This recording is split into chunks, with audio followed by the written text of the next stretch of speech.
I'm Vic Myers. Welcome to the Resistance. Just stop it.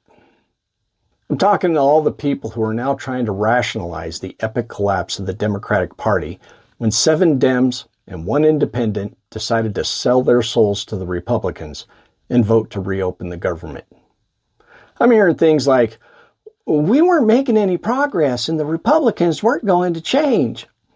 And 42 million were going hungry. Or, it was only 7 Dems and the rest of them stood strong. Let's look at these arguments. First, we weren't making any progress and the Republicans weren't going to change. Well, no shit, Sherlock.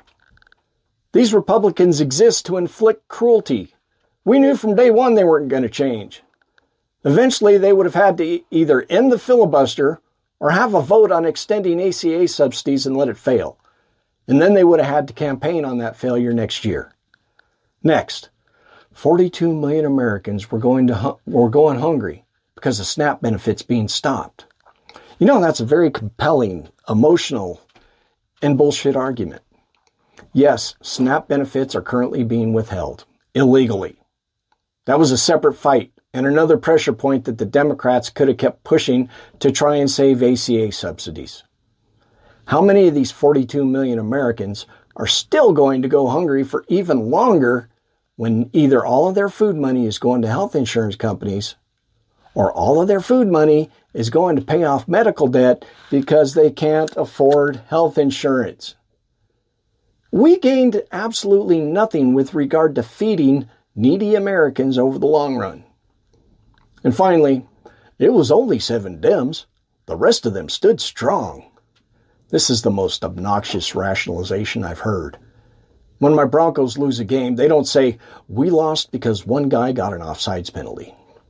They say we lost as a team. And that's how democracy works too.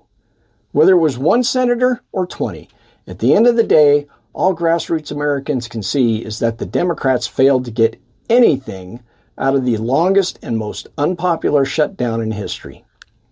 Less than a week after Americans shouted from the rooftops that they don't support this Republican Party and what it stands for, the Democratic Party comes off as a tone-deaf bunch of cowards who didn't have the fortitude to stand with the people.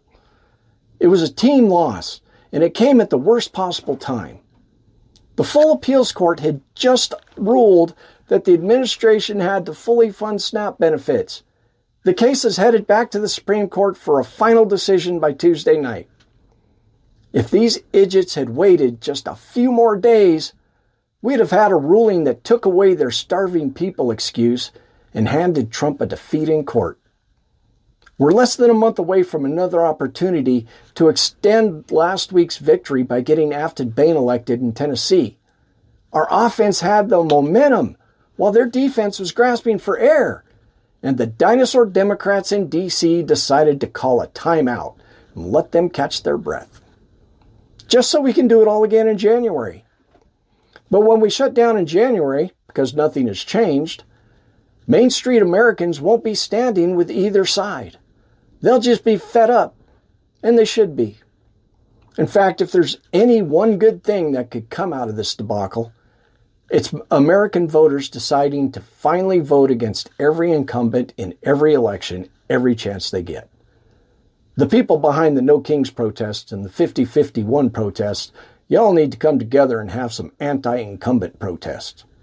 We might lose a few good ones, but overall, we'll refresh and rejuvenate our government by getting rid of dead weight. And one last thing before I go. For all you Democratic establishment apologists calling for us to stick together, or saying that we're engaging in a circular firing squad, lamenting that part of the Republican plan was to wait for Dems to fight each other instead of the Republicans, you're part of the problem. It was the anti-Main Street establishment that caved in. They deserve every arrow slung their way. So don't tell us that we're wrong for demanding better and holding them accountable when that's exactly what needs to happen. Trying to convince us to lock arms and sing Kumbaya is an insult to all of us who are working every day to fight not just this authoritarian Republican regime, but all of the oligarchs in both parties who made it possible in the first place.